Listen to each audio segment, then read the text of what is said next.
Assalomu alaykum.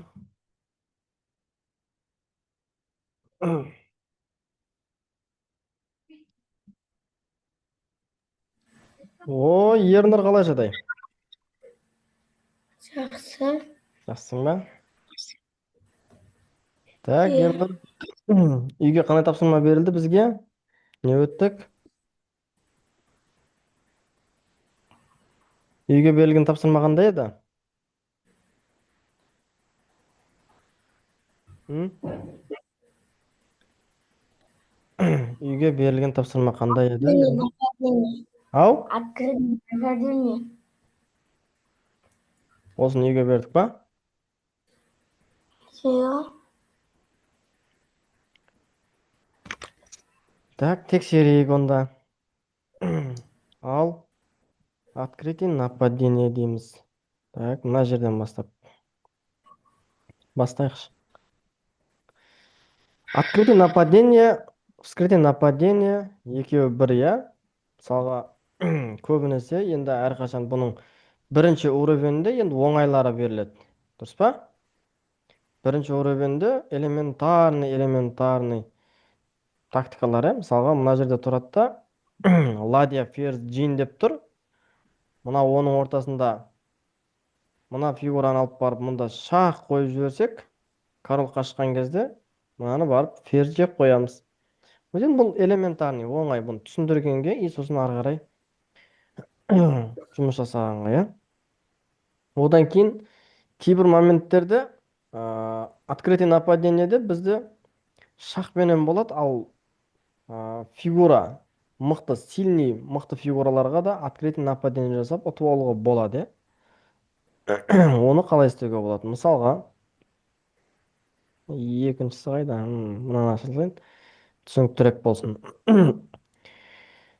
Бір уақытта екі фигураға шабуылдаса, мысалы мына ладьяны жегісі келіп тұр, ортасында жолда пешка тұр. Пешканы алдыға жүргізсем тағы да бір фигураға атака жасайтын болса, ол да открытие нападение, яғни вскрытие нападениеге жатады.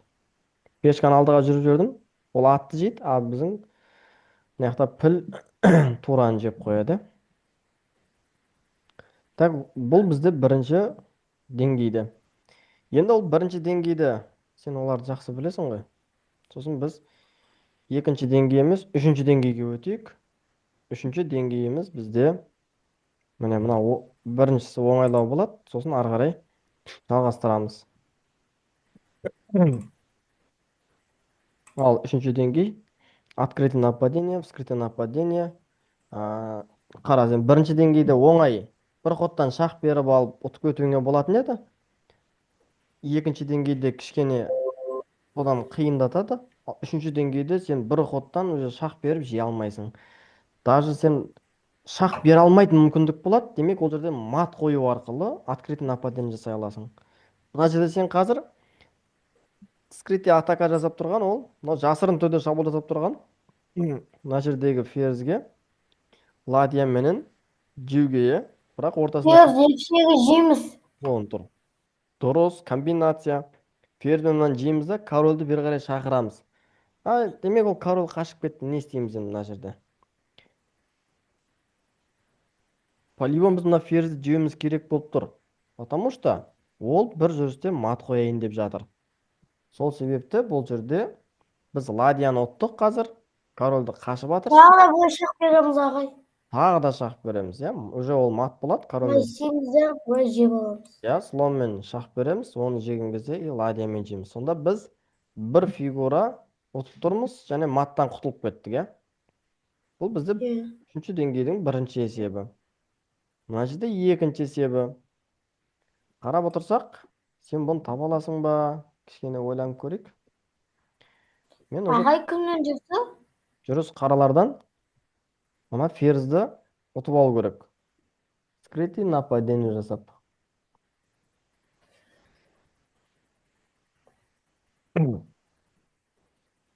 Ал Ернұрма тактикаларды тездетіп бітіріп, сосын эндшпильге өтейік, жарай ма? Сосын әлі дебют бар қарастыратынбыз. Сол себепті мыналарды тезрақ бітіру керек. Саған берілген үй жұмыстарын көбіректен шығарсай. В ама ағай? ВА. Қазір мен ва деп жүрсем, ол корольді мында қойса,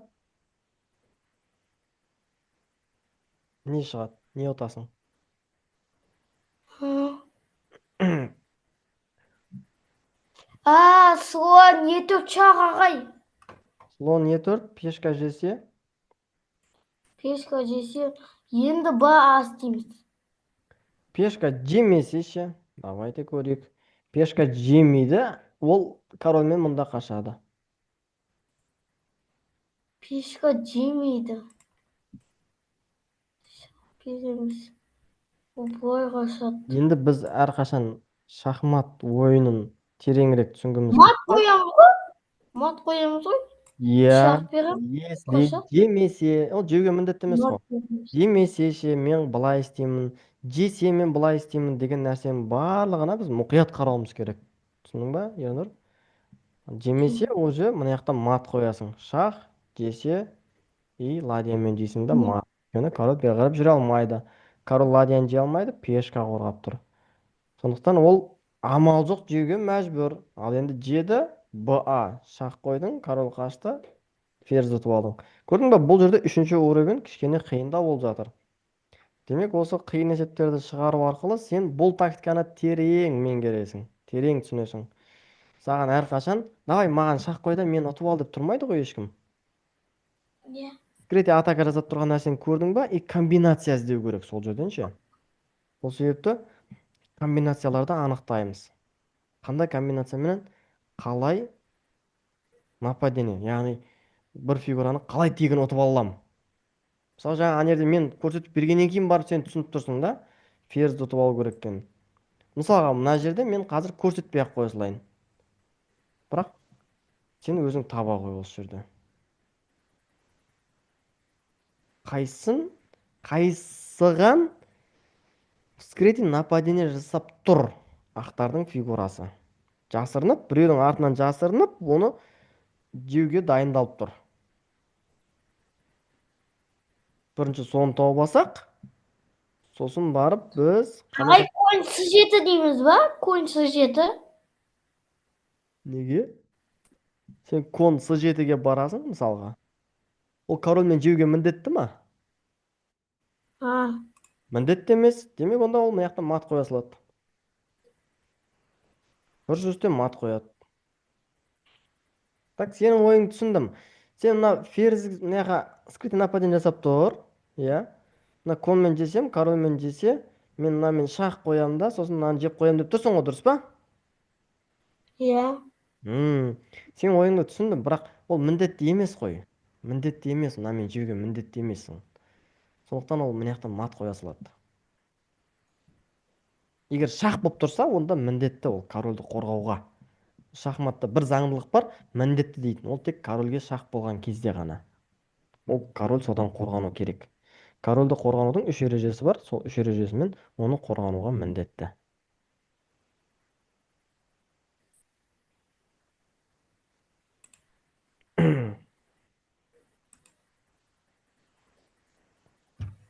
Ал Ернұр.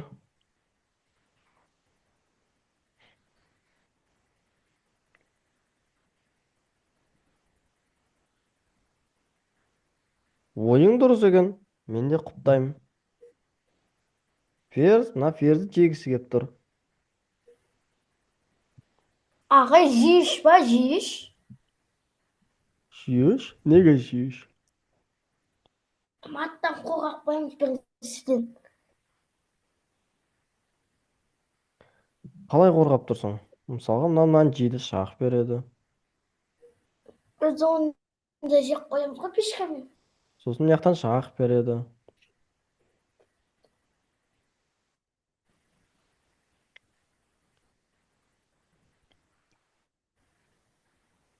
Енді ол жерде дым ұтқан жоқсың ғой сен. Сен тактика қолданып бір нәрсе ұттың ба? Ұтпадың. Демек, онда біз не үшін тактика қарастырып жатырмыз?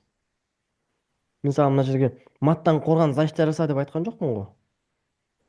Мына жерде сен скрытый нападениемен тактика жасап бір нәрсе ұту керексің. А сен ж3-ке барған кезде бір нәрсе ұттың ба? Ағай, слон еш па? Слон ие үш дейік. Слон ие үш дейік. Ол ферзі жеп қойды.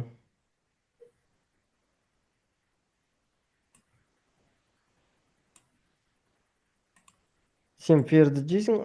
Екі ферзь обмен болды. Bir нәрсе ұттың ба? Жоқ. Ұтқан жоқсың. Демек өзің ойлансайшы. Ернұр қайда кетіп қалдың?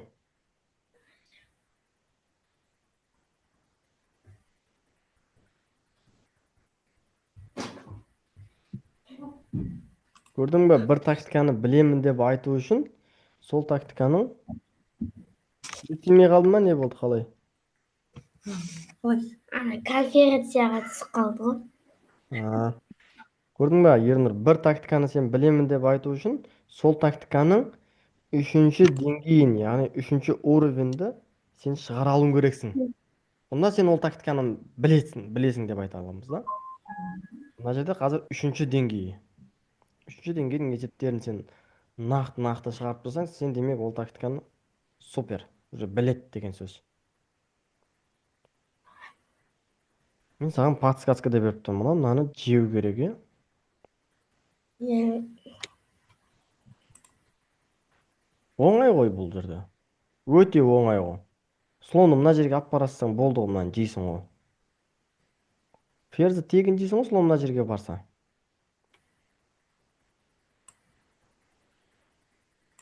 сонда ол біздің ферзімізді жеп қойса ше.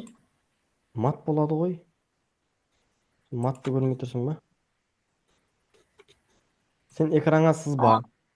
Экранға сызба. Мен экранға өзім сызбатырмын. Сен сызба. Сен просто доскаға Ағай, айт. ағай мен мына шетке жүріп, мына шеттен шақ беріп, қашып кетеді деп ойлағам. Жоқ, сен мына жерге барсаң, қара, либо мат қоям, либо мен сенің ферзіңді жеймін деп тұрсың. Ойладым. Ол мына жаққа жеп келгенмен, сен оны жейсің, ол ладьямен жесе, сен оны жеуге міндетті емессің. Мат қоя саласың просто. Көрдің бе? Сол себепті ол амал жоқ, ол маттан қорғанады. Ал сен мына ферзді ұтуың керек, жеп аласың. Ағай мен өйстіп ойладым ғой, ана ферзі өйстіп шығарып. Так, ол слонмен жеді. Ол да енді мына жерде компьютер ойнап жатыр. Демек компьютер ол ішіндегі ең жақсы жүріс таңдайды, әрине. Атты ұтып алды. Біз ферзді жедік, а ол слонмен шақ қойды. Оказывается, мына жерде мельницаға түсеміз қазір. Ол вечный шах жасап, ничья жасап кеткісі келеді. Какой-то король мында келсе, мына жақта скрытый шах, открытый шаққа түседі. Оны открытый шақты білесің, иә? Сол себепті ферзбен жей саған дұрыс. И ол жесе, корольмен жейсің. Сонда мына жерде біз не ұттық? Біздің атты жеді, ферзді жеді. Ал біз оның ферзді, Ағайын слонды, атқа қайтарып ладьяны қойшы. жедік. Демек бір ладьяны тегін ұтып тұрмыз. Атқа қайтарып қойшы. Бұл жерде артқа қайтпайды. Жүрістер артқа қайтпай қалады. Ана слон жиегіден шақ бергенде король жіберге қашуға болмайды ма? Вечный шах ничья.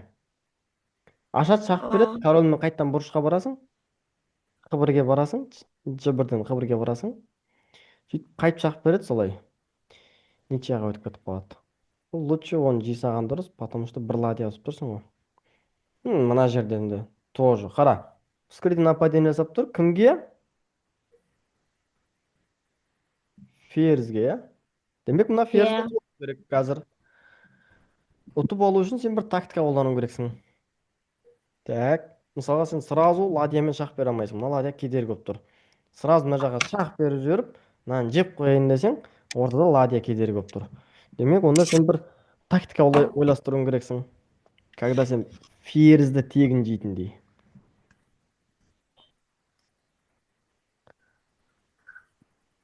Бірақ ол ферзді тегін бермеймін десе, онда мат болады.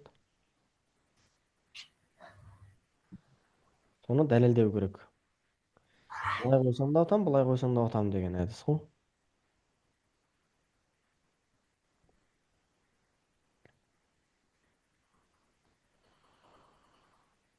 Так, Ернұр, ойланып жатсың ба?